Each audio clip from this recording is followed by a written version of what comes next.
AI went from making weird and funny pictures to what feels like overnight taking over my feed. AI influencers are coming fast. Pause. ممكن نحكي? Ask me how I know I'm in hell right now. There's a driverless damn car, nobody in the car, with a billboard that says, humans are so 2023. OMG, people, the world is ending. Are you seeing this? This is actually so exciting. Every day, AI can do more, and it's raising more concern. It promises open knowledge and boundless creativity. But whose knowledge? And at what cost? Honestly, it's like modern-day slavery. In many industries, the dirty work is done by people from the global south. Burning enough methane to power a small city with no permits and no pollution controls. The race for AI dominance is a race to the bottom for safety. All while the companies and people accelerating this work line their pockets and become more and more out of touch and untouchable. Surveillance capitalism. The AI warlords. It's oligarchy. Capitalism is dead. Welcome to techno-feudalism. There are a lot of terms and frameworks to make sense of all this. But the framing of one journalist in particular is what will guide us to understand what's happening in the world of AI today. An enormous consolidation of economic and political power in the hands of these companies. These companies actually need to be thought of as new forms of empire. Hi everyone, it's Tala. Before we dive deeper, we want to give a special thank you to our supporters on Patreon. Doing this work takes time, resources, and editorial independence, so it wouldn't be possible without our supporters online. If you believe in what we're doing and want to be a part of this with us, you can join our Patreon. It's how we keep this going. Now back to the video. Empires need resources to sustain themselves and grow bigger. Silicon Valley has always tried to make themselves appear magical by hiding the physical supply chain. And, a lot of industries... While AI feels suspended in servers and clouds, it's actually very resource hungry. First, there's the amount of land they take up. When people talk about the cloud, this is kind of where we are now. This is what they're talking about. It's not in the sky, it's right here. When you ask ChatGPT a question, the answer is being processed and sent back to you in a place like this. It's called a data center. Everything we do online goes through them, so they're not new. This one is from 2014. But running AI requires a lot of computing power. And so the AI boom has triggered a race to build way more data centers, faster and much bigger. $15 billion. $16 billion. $20 billion. And then there's the energy needed. The turbines were capable of generating about 420 megawatts of electricity, enough to power around 300,000 homes. With these machines running 24/7, they're prone to overheating. So these data centers need to be cooled as well. For liquid cooling, the water must be clean, which means using mostly drinking water. This is our cold water pressure in the kitchen. It's overwhelming because you really feel like you are up against this huge wall that you can't penetrate. These data centers disrupt local power grids and put incredible strain on peripheral areas. Not to mention the amount of light, noise, and air pollution that comes from, 1, building these mega campuses, but 2, running them. Elon Musk installs quick and dirty turbines to power xAI's Memphis data centers.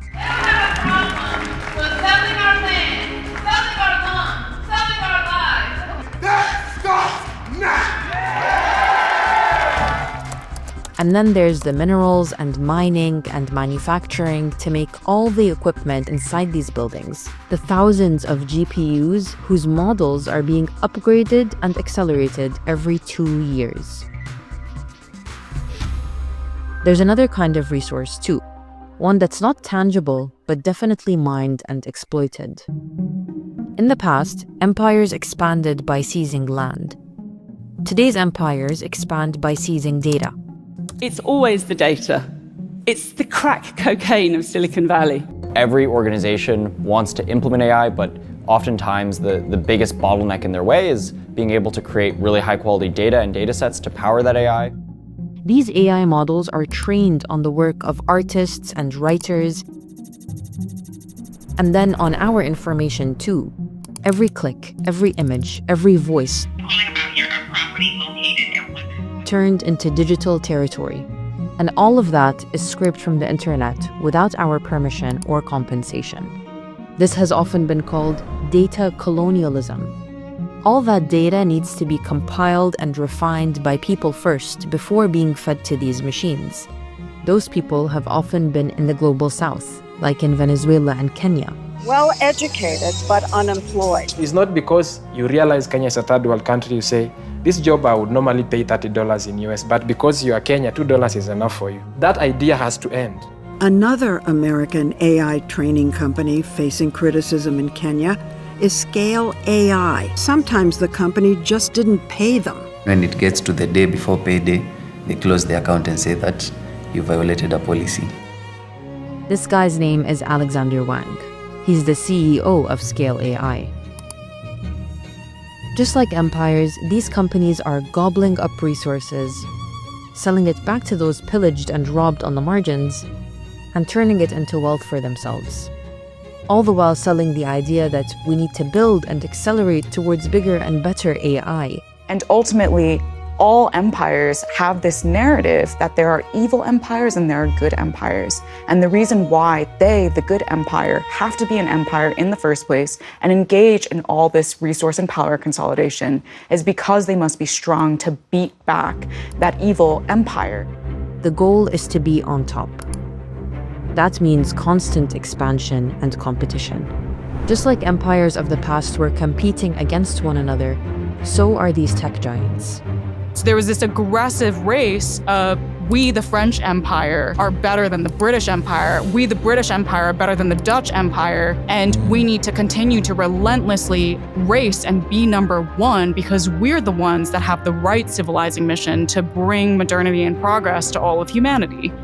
And where their missions might have once been about scientific exploration and transparency, they are now about profit, which has resulted in a landscape where they are just scaling at all costs. And they're all trying to be the first to build AGI, Artificial General Intelligence, which is AI that can understand and learn anything that a human can. Two different factions called the Boomers and the Doomers. Boomers believe that AGI is going to bring utopia. Doomers believe AGI is going to kill all of humanity. I consider them two sides of the same coin in that ultimately they believe fervently in the idea that it is possible to recreate human intelligence. We don't actually have any scientific evidence that that is possible. It is a belief, and they themselves talk about it as a belief. And that if you believe that, this will lead to civilizational transformation, and that is why they conclude they need to be the one to carefully control the development. This is being called the AI race for a reason.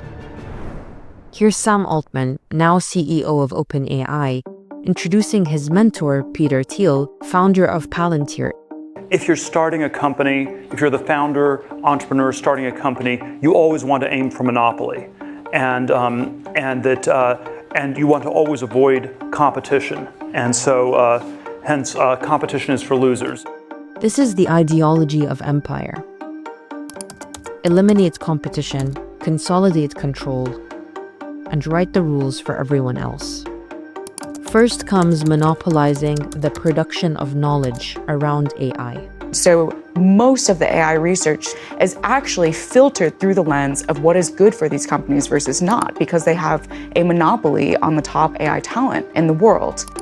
Then comes monopolizing the truth, because if AI is the aggregate of all human intelligence, then deciding what information is shared is a lot of power. This is also a standard empire move. Control the archive, control the narrative. And they're monopolizing our attention. We used to colonize land. That was the thing you could expand into, and that's where money was to be made. We colonized the entire earth. There was no other place for the businesses and capitalism to expand into, and then they realized human attention. That they are now trying to colonize every minute of your life. Every single free moment you have is a moment you could be looking at your phone, and they could be gathering information to target ads at you. Do you know what Netflix's CEO said the app's biggest competitor is? sleep. Tech oligarchs see our collective attention as their manifest destiny, and I'm making that comparison very deliberately. Culture now is just what's next on your phone. And that's AI. Culture is AI now. And all this with no transparency on what is fed into these AI models. That's why the Chinese AI company DeepSeek was such a threat. Last week, Chinese company DeepSeek shocked the world when they walked right over OpenAI's moat by releasing the open source R1 model, and it went viral to become the #1 app in America. Not only was it better than ChatGPT, but it only cost around $6 million to develop, about 10% of what OpenAI spent on GPT-4, and it used fewer and less advanced GPUs. And it's open source, meaning unlike Silicon Valley companies, its code is freely available and its development is transparent. This is a big problem for big tech, because in order for the grift to keep on grifting, artificial intelligence needs to be hard and take thousands of GPUs to pull off. And that's terrifying if you're a tech investor pouring billions of dollars into AI, because if the best state-of-the-art model can operate on relatively cheap consumer hardware, and it's free and open source and developed in China, how are we going to make any mother effing money? This, of course, was not good for the empires of Silicon Valley. So now the AI race has become an AI war. Complete with the typical empire fear-mongering talking points. In the tech industry, we often talk about missions. They're often frivolous. This mission, on the other hand, really matters.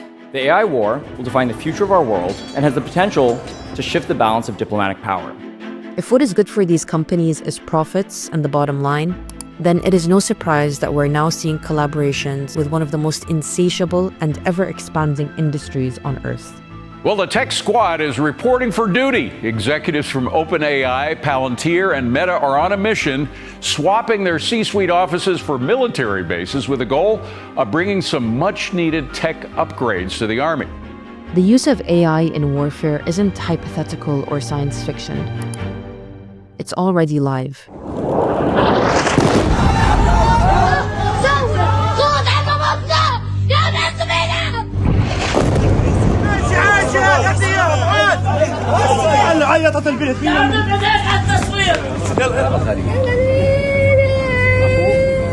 Israel is increasingly using AI in its genocide of Palestinians in Gaza.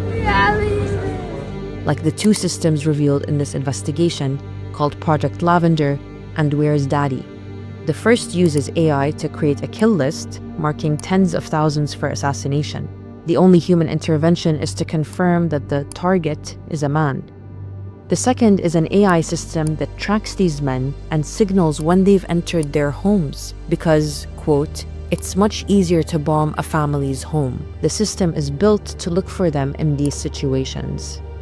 Israel does this with the support of Amazon's cloud service and AI tools from Google and Microsoft.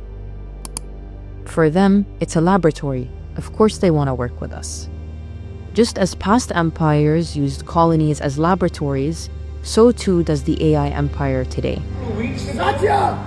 How about you show how Israeli war crimes are powered by Azure? You have blood on your hands. All of Microsoft has blood on its hands. Google, you can't hide. You are funding genocide. I'm a Google Cloud software engineer, and I refuse to build technology that powers genocide, apartheid, or surveillance.